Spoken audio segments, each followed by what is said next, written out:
Okay. Hi there. I just wanted, you have a story to share with me. I want you to tell me your name and please share your story. Yes, hi Tamara. My name is Marcel Apeloig, Horen Creek, and both my parents were survivors of the Holocaust. They died of old age in Caracas, Venezuela, but they survived. Each one has a different story. They met in Caracas after the Holocaust and married in Caracas. My father, he basically left his small town, his shtetl in Poland, when he was 15 years old. Her, his parents told him, listen, this is not good here. You better go to Russia, to the Soviet Union. Maybe you will survive. Maybe you are the only that will survive. And that's what he did. He left with some other people from the town, and he crossed the river that separated the occupied Poland with the occupied Poland by the Russians. Many people don't know that, but Poland was divided. Uh, the Germans, the Nazi Germans, occupy almost 80%, and the east part was occupied by Russia for 2 years, from 1939 to 1941. He spent like no 3 years, 4 years in Russia doing all type of work, and then he joined when he was 18 years old. He joined the Polish division of the Russian army, the Red Army, and he went with the Russian army, the Red Army, all the way to Berlin, and he liberated many concentrations and death camps. So he really, survived. And I see here the name of Oscar Schindler, and this is an interesting anecdote. When the war ended, my father met in Berlin with some Polish survivors, the Rosner family, Rosner brothers, and then he went with them to Munich, and there they lived for a few weeks in a house where some survivors that were saved by Oscar Schindler protected him from the Allies that were looking for Nazis to bring them to trial. So they were protecting him, saying, this man helped us to live, to survive.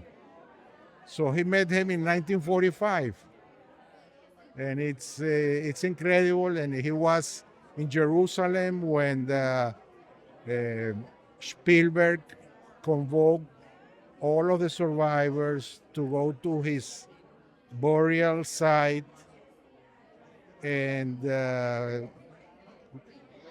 for the end of the movie, and my father was there also, and was very, very moving. On my mother's side, my mother was on the Polish side that was first conquered by the Russian. So she lived there with her sister and mother and father for 2 years until the Germans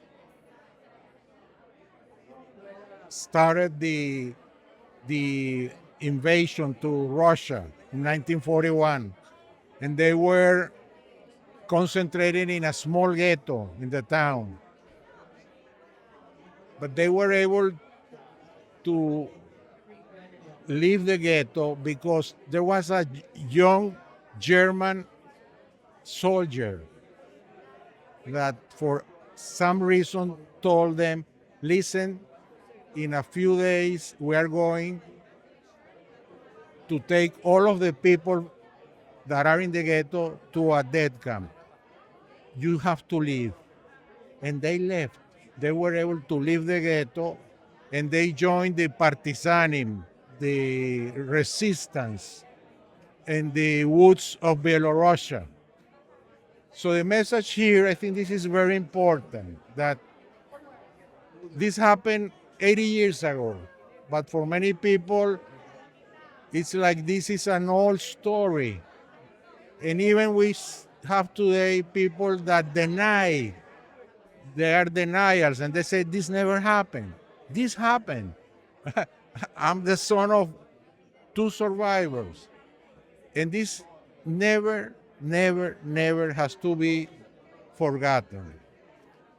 And there is a message here that I've heard a few minutes ago, that some people, very few, they choose courage over indifference. I think that's what Annie Weinrup said. And this is very, very important. When there is one person that chooses courage over indifference, it can save and change the life of many people. And I think that's an important message for the next generations. Still today, always be proud, choose courage over indifference, and it's important that we live to coexist. And that's a message that I want to leave with all of you. Perfect. Thank you Thank you. so much. Thank you. Thank you.